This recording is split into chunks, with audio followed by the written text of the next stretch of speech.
Knowing without seeing is at the heart of chemistry.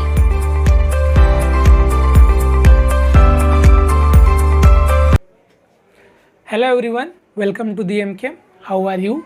I hope you all are must be studying very well. So today I am going to discuss about the GATE exam. Okay? जो gate exam है इसके बारे में पूरा detail में हम लोग discuss करेंगे कि क्या प्रोसेस है, एप्लीकेशन फ़ीस क्या होता है, कहाँ कहाँ हम हमें जॉब कर सकते हैं, गेट के थ्रू हम कौन कौन से कोर्सेज के लिए अप्लाई कर सकते हैं, है ना। सो नाम सुन के जैसे आपको लगता है गेट के नाम सुनने से तो यही लगता है कि अगर जिसे नहीं पता होगा तो यही सोचेगा ना, अरे यार ये गेट क्या है, कुछ दरवाज़ा वरवाजा होगा, यही सुनने में लगेगा, है ना। लेकिन ऐसा नहीं है। ये वो गेट है जैसे आप अपने घर के गेट का क्या करते हो, आसानी से खोल लेते हो, लेकिन ये वो गेट है जिसे आप आसानी से नहीं खोल सकते, है ना। इसे खोलने में अच्छों की हालत ख़राब हो जाती है। ये वो गेट है जो आपके लिए इंडिया के टॉप IITs में PhD या फिर मास्टर डिग्री करने का दरवाज़ा खोलता है। ये वो गेट है जो आपके लिए गवर्नमेंट और प्राइवेट सेक्टर में जॉब का दरवाज़ा खोलता है ना। सो गेट का फुल फॉर्म होता है graduate aptitude test for engineering, है ना।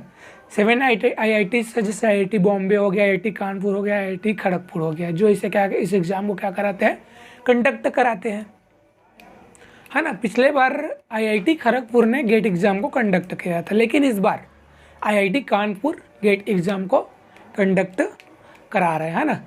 अब देखिए, graduate aptitude test for engineering सुन के भी जो नए स्टूडेंट होते हैं उनके माइंड में यही डाउट आता है कि ये तो सिर्फ इंजीनियरिंग कर रहे हैं उसके लिए होगा, लेकिन ऐसा नहीं है।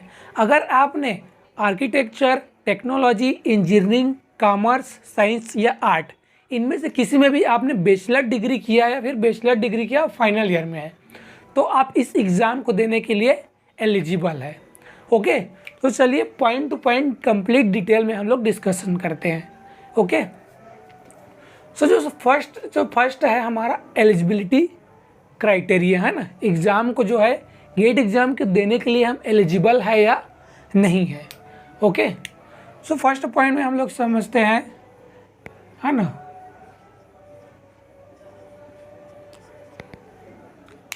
ओके, तो एलिजिबल, अगर इस एग्ज़ाम को आपको देना है तो आपके पास क्या होना चाहिए, बैचलर डिग्री हो जाए, मतलब आप क्या हो, ग्रेजुएट हो, है ना।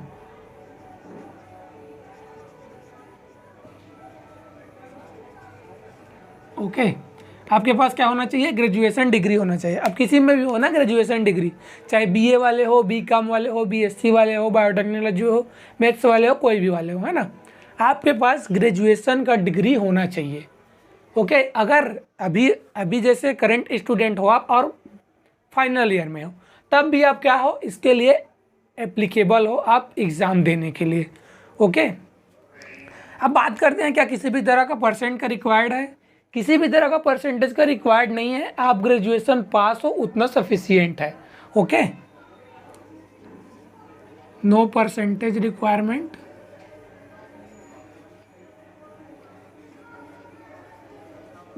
ओके, और थर्ड है नो एज लिमिट। ओके, किसी भी तरह का एज लिमिट का रिक्वायरमेंट नहीं है। बस ये तीनों कंडीशन, अगर ये तीनों आपके पास है तो आप क्या हो, गेट का एग्ज़ाम देने के लिए एलिजिबल हो ना। किसी भी तरह का एज लिमिट नहीं है, चाहे आप कोई भी एज में हो, 30 साल, 40 साल, 50 साल, कोई भी एज में हो।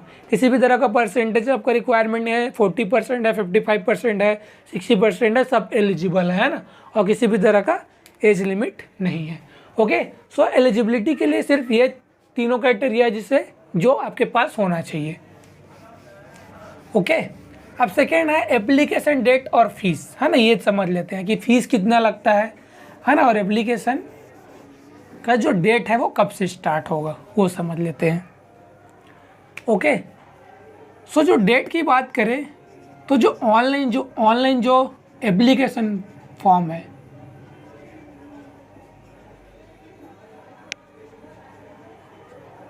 ऑनलाइन फॉर्म जो स्टार्ट हुआ है वो 13 अगस्त से स्टार्ट हो गया है। ओके, और जो एंड डेट, क्लोजिंग डेट है, क्लोजिंग डेट होगा 13 सितंबर। 30 सितंबर जो है वो लास्ट डेट होगा। और जो एक्सटेंडेड पीरियड होगा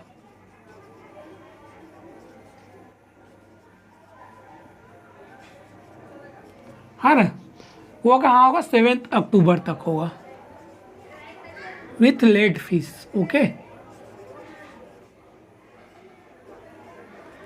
राइट, मतलब अगर आप 13 सितंबर तक किसी रीजन की वजह से आपने अगर फॉर्म फिलअप नहीं कर पाया तो आप 7 अक्टूबर तक फॉर्म फिलअप कर सकते हैं लेट फीस देके, और जो लेट फीस होगा वो क्या होगा, 500 एक्स्ट्रा आपको लगेगा। ओके सो ये हो गया डेट। अब बात कर लेते हैं फीस की। ओके फीस क्या होगा, देखिए अगर कोई फीमेल कैंडिडेट है, female, ST, SC, PWD candidates के लिए है। ओके इनके लिए जो फीस होगा वो क्या होगा, 850 रुपीज़ होगा। ओके और ऑल अदर, बाकी ऑल अदर कैंडिडेट, अब ऑल अदर कैंडिडेट में जनरल वाले हो गए, अगर जनरल वाले फीमेल कैंडिडेट्स हैं तो उनको भी क्या लगेगा, 850 लगेगा।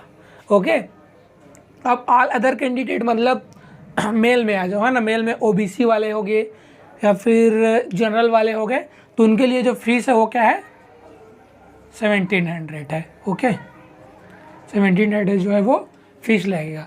इससे पहले जब IIT खड़गपुर ने एग्ज़ाम कंडक्ट कराया था तो जो ऑल अदर कैंडिडेट का जो फीस था वो कितना था, 1500 था, लेकिन अभी 200 जो है एक्स्ट्रा लग रहा है ना, एक्स्ट्रा उन लोगों ने चार्ज कर दिया है। अब देखिए अलग अलग IIT से अलग अलग तरह से वो एग्ज़ाम कंडक्ट कराते हैं तो उसके अकॉर्डिंग अपना फीस रखते हैं ना। अब इसी में अगर अगर आप लेट कर रहे हो ना, जैसे आपने 13 सितंबर तक फॉर्म नहीं कर पाया फिलअप, तो एक्सटेंडेड पीरियड के साथ देखिए इसमें 850 में 500 रुपये आपको एक्स्ट्रा लग जाएगा और 1700 में 500 एक्स्ट्रा लग जाएगा लेट फीस के साथ। ओके सो ये हो गया एप्लीकेशन डेट एंड फीस हो गया। इतना तो समझ लिया आप लोगों ने, है ना। किसी भी तरह का, अगर आपको किसी भी तरह का और कुछ भी डाउट है गेट के एग्ज़ाम के में, तो आप क्या करो, कमेंट करो या फिर मुझे मेल करो, है ना। मेल मैंने आपको डिस्क्रिप्शन में दे रखा है, तो मेल में ही मैं आपको रिप्लाई कर दूंगा या फिर कमेंट में आपको रिप्लाई कर दूंगा। ओके अब थर्ड पॉइंट आता है पेपर पैटर्न का। पेपर पैटर्न कैसा होगा, है ना, ये तो सबसे मोस्ट इम्पॉर्टेंट है कि पेपर पैटर्न कैसा होगा। तो देखिए इतना तो हम लोग सभी जानते हैं, ये जो एग्ज़ाम है वो क्या होता है, CBT मतलब कंप्यूटर बेस्ड एग्ज़ाम होता है ना। कंप्यूटर में हमें ऑनलाइन एग्ज़ाम देना पड़ता है फर्स्ट। ओके और सेकेंड पॉइंट ये है जो एग्ज़ाम में क्वेश्चन होते हैं वो कैसे आते हैं, है ना, उसको समझते हैं। तो देखिए जो 10 क्वेश्चन है, 20 क्वेश्चन होंगे जनरल एप्टीट्यूड के, जनरल एप्टीट्यूड के। ओके और 55 क्वेश्चन होंगे सब्जेक्टिव।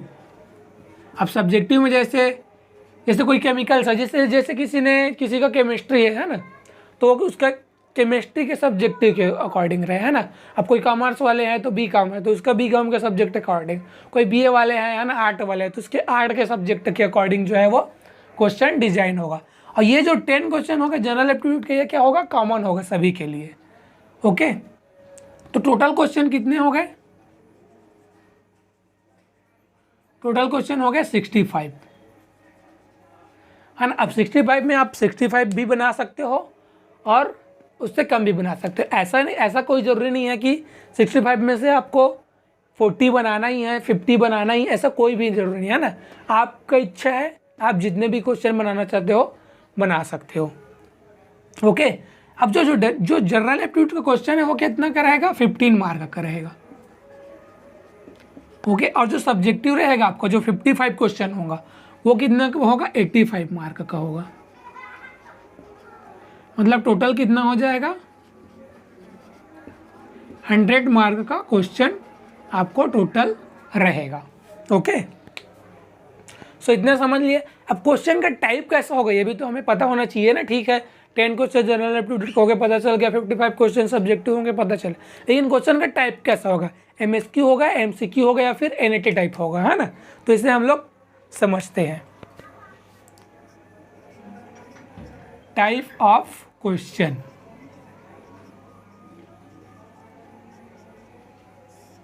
तो पहला जो होगा वो हमारा क्वेश्चन किस टाइप का होगा, MCQ होगा, MCQ।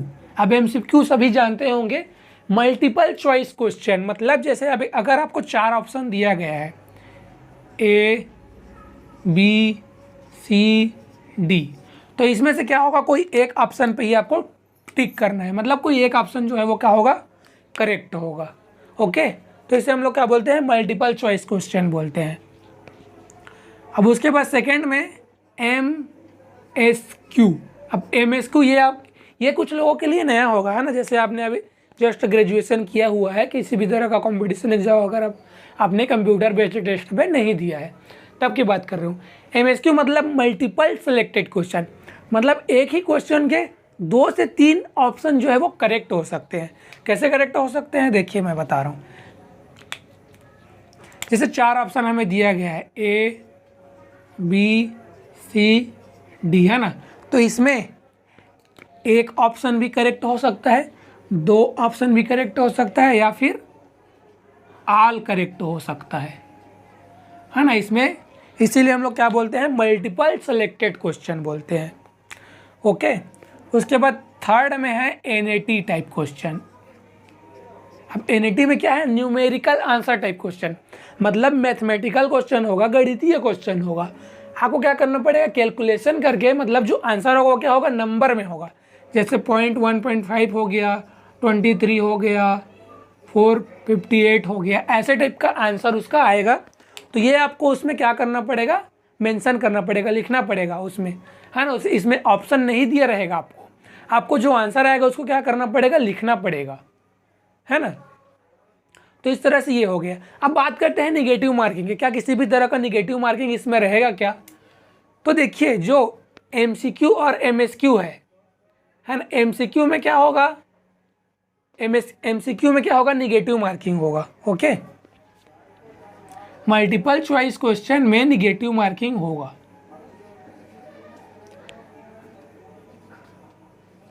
ओके, इसमें क्या होगा, निगेटिव मार्किंग होगा। ओके, लेकिन MSQ और NAT, है ना, इसमें क्या होगा, नो निगेटिव मार्किंग। मतलब अगर आप तुक्का लगाना चाहते हो तो लगा सकते हो, किसी भी तरह का माइनस मार्किंग नहीं होगा। हाँ, लेकिन अगर आप MCQ का क्वेश्चन को सॉल्व कर रहे हो तो इसे सोच समझ के सॉल्व करना, क्योंकि इसमें आपको नेगेटिव मार्किंग कट जाएगा। ओके, सो पेपर पैटर्न आप लोग समझ गए होंगे, है ना, इसमें कोई ज़्यादा दिक्कत होने वाली बात नहीं है। ओके, अब चलिए सिलेबस की बात करते हैं, है ना। तो सिलेबस मैं डिस्क्रिप्शन के लिंक में दे देता हूँ। जैसे अगर आप केमिस्ट्री सब्जेक्ट वाले हैं तो मैं डिस्क्रिप्शन में लिंक दे दूंगा, वहाँ से सिलेबस आप लोग डाउनलोड कर सकते हैं, या फिर सीधा गेट के ऑफिशियल वेबसाइट में वहाँ से जाके आप क्या कर सकते हो, अपने सब्जेक्ट का सिलेबस डाउनलोड कर सकते हो, है ना। या फिर ज़्यादा है तो आप क्या करो, हमारे टेलीग्राम ग्रुप में जुड़ जाइए। AMKM का जो टेलीग्राम ग्रुप है उसमें आप किसी भी तरह का नोट्स चाहिए, या फिर सिलेबस चाहिए, या फिर बुक का PDF चाहिए, तो आप क्या करो, सिंपल सा मैसेज टाइप कर लो कि ये बुक का PDF चाहिए, तो तुरंत आपको PDF ग्रुप में प्रोवाइड कर दिया जाएगा। ओके, सो सिलेबस भी समझ गए। अब फिफ्थ जो हम लोग बात करते हैं प्रिपरेशन की, है ना, कि प्रिपरेशन कैसे करना है ना। तो देखिए, अगर आपका एकेडमिक बहुत अच्छा है, मतलब आपने BSc अपना बैचलर डिग्री बहुत अच्छे से किया है, बहुत अच्छे से पढ़ाई की है।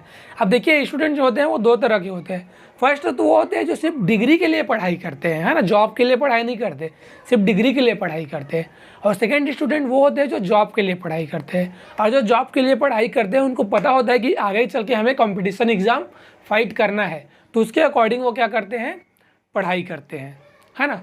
तो अगर आपका एकेडमिक अच्छा है, आपने प्रॉपर नोट्स बनाए हैं सारे सब्जेक्ट के, आपके मतलब सब्जेक्ट के जो भी सब्जेक्ट है उसका आपने प्रॉपर नोट्स बनाया है, तो मेरे हिसाब से तो आपको किसी भी तरह का ऑनलाइन या ऑफलाइन कोचिंग लेने का ज़रूरत नहीं है। लेकिन अगर आपकी इच्छा है कि कोचिंग लेना चाहते हो कि नहीं मुझसे सेल्फ स्टडी से नहीं हो पाएगा, कोचिंग लेना पड़ेगा, तो कोई भी आप ऑनलाइन प्लेटफॉर्म या फिर ऑफलाइन कोचिंग सेंटर में ज्वाइन कर सकते हो। ओके। और सेकेंड बात यह है कि आप क्या करो, गेट की ऑफिशियल वेबसाइट में जाना और वहाँ अभी तक जो जितने भी गेट के एग्ज़ाम हुए हैं 2000 से 2022 तक, है ना, उसके सारे ओल्ड पेपर जो है वो क्या है वहाँ अपलोड है गेट के ऑफिशियल वेबसाइट में। तो सारे ओल्ड पेपर को क्या करो, डाउनलोड कर लो, है ना, और सभी ओल्ड पेपर को सॉल्व करो, है ना। और सॉल्व करने पर देखो कि कौन कौन से टॉपिक से कितने कितने क्वेश्चन पूछे गए हैं, उसके अकॉर्डिंग क्या करो, आप अपना प्रिपरेशन करो। ओके। अब देखो, जिस स्टूडेंट ने सिर्फ डिग्री के लिए पढ़ाई किया था ग्रेजुएशन लेवल में, मतलब उसने अच्छे से तैयारी करके पढ़ाई नहीं किया है, तो एक बात तो कन्फर्म है, उसको किसी भी तरह का कोचिंग सेंटर उसको लेना ही पड़ेगा, है ना, कोचिंग सेंटर ज्वाइन करना ही पड़ेगा गेट के लिए। सेल्फ स्टडी से नहीं हो पाएगा, हो भी सकता है ना। और बुक की बात करूँ तो बुक की तो खैर रिक्वायरमेंट नहीं है, आपने जो ग्रेजुएशन में जो बुक स्टडी किया है वही बुक आप प्रिफर कर सकते हैं। ओके। अब सिक्स पॉइंट जो है जॉब के है, ये हमारा क्या है इम्पोर्टेंट पॉइंट है जॉब के लिए, है ना, क्योंकि हम लोग पढ़ाई कर रहे हैं तो क्या है हमारा मेन मोटिव क्या है, पढ़ाई करने का, आगे जाके हमें जॉब तो लेना ही है ना, उसी के अकॉर्डिंग है।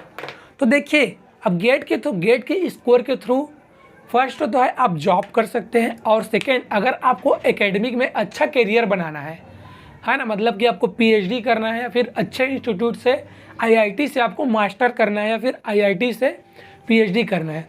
देखिए, आप गूगल में सर्च करना टॉप आईआईटीज इन इंडिया, तो टॉप 20 आईआईटी से वो क्या उसका लिस्ट आपको मिल जाएगा, है ना, वहाँ से आप लोग देख सकते हैं। तो अगर आपने गेट का एग्ज़ाम दिया है, ओके, आपका बढ़िया रैंक आ गया है, मतलब टॉप 50 के अंदर हो या फिर टॉप 100 के अंदर हो, तो क्या कर सकते हो आप, ये जो टॉप आईआईटीज़ है इंडिया में, है ना, वहाँ क्या कर सकते हो आप, मास्टर डिग्री के लिए अप्लाई कर सकते हो या फिर पीएचडी के लिए आप अप्लाई कर सकते हो।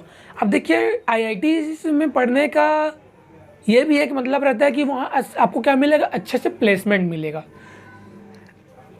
नहीं तो अगर आप आईआईटीज़ में नहीं करना चाहते तो आप स्टेट लेवल के कॉलेज में भी या फिर सेंट्रल लेवल के कॉलेज में भी क्या कर सकते हो, मास्टर डिग्री या फिर ग्रेजुएशन कर सकते हो। अब किसी को मास्टर डिग्री या फिर ग्रेजुएशन नहीं करना है, सीधा जॉब लेना है ना, गेट में उसने अच्छा खासा स्कोर कर लिया है, उसे जॉब लेना है। तो जॉब लेने के लिए देखिए, पीएसयू है, मतलब पब्लिक सर्विस अंडरटेकिंग डिपार्टमेंट होता है ना इंडिया में, गवर्नमेंट से अलग होता है। बाकी जो उसका सैलरी होता है वो गवर्नमेंट के ही लगभग सेम ही रहता है ना। तो वहाँ क्या कर सकते हो, आप अप्लाई कर सकते हो। 200 से भी ज़्यादा क्या है प्राइवेट पीएसयूज है, जहाँ हर साल वैकेंसी निकलता है। उसमें क्या होता है, गेट के स्कोर के थ्रू जो है, गेट का स्कोर जो है उसमें क्या होता है, रिक्वायरमेंट होता है, तो आप वहाँ अप्लाई करते हो। जैसे अगर मैं बात करूँ तो कहाँ की बात करूँ, है ना, जैसे BHEL हो गया, ONGC हो गया, IOCL हो गया, गेल हो गया, ये सभी 200 से अधिक पीएसयू है। इसमें आप क्या कर सकते हो, प्राइवेट जॉब कर सकते हो, वो भी अच्छा खासा पेमेंट के साथ, है ना, मतलब बहुत अच्छा पेमेंट रहता है। ओके। और गवर्नमेंट में भी सेंट्रल गवर्नमेंट का जो है ग्रुप A लेवल का, है ना, ग्रेड A लेवल का बात करें तो जिसमें क्या होता है, साइंटिफिक रिसर्च ऑफिसर या फिर इंडस्ट्रियल फील्ड ऑफिसर का भी क्या होता है, सेंट्रल गवर्नमेंट का जॉब निकलता है। उसमें क्या कर सकते हो, आप अप्लाई कर सकते हो, है ना। और अगर आपको जॉब नहीं करना है, पीएचडी करना है, तो आपको बढ़िया टॉप आईआईटीज़ में आपको पीएचडी करने का मौका भी मिल जाएगा, है ना। तो ये जो है गेट के जो है क्या है बेनिफिट्स है, जो आपने समझ भी लिया होगा, है ना। तो इस तरह से अगर आप जॉब करना चाहते हो तो जॉब कर सकते हो। और प्राइवेट सेक्टर में तो मैं बता रहा हूँ ना, बहुत सारा रिक्वायरमेंट आता है, हर साल रिक्वायरमेंट आता है प्राइवेट सेक्टर में। तो अगर आपने गेट क्वालिफाई कर लिया है तो मान के चलिए कि आपके लिए ना नौकरी का दरवाज़ा खुल गया है ना। Okay. So I hope gate को लेके जो भी आपके माइंड में डाउट था वो सब क्लियर हो गया होगा। बाकी अगर और भी गेट से रिलेटेड कुछ भी आपको डाउट है तो आप क्या कीजिए, कमेंट कर दीजिए। वो डाउट का रिप्लाई मैं आपको कमेंट में दे दूँगा। ओके। सो तब तक के लिए goodbye, keep educating your self.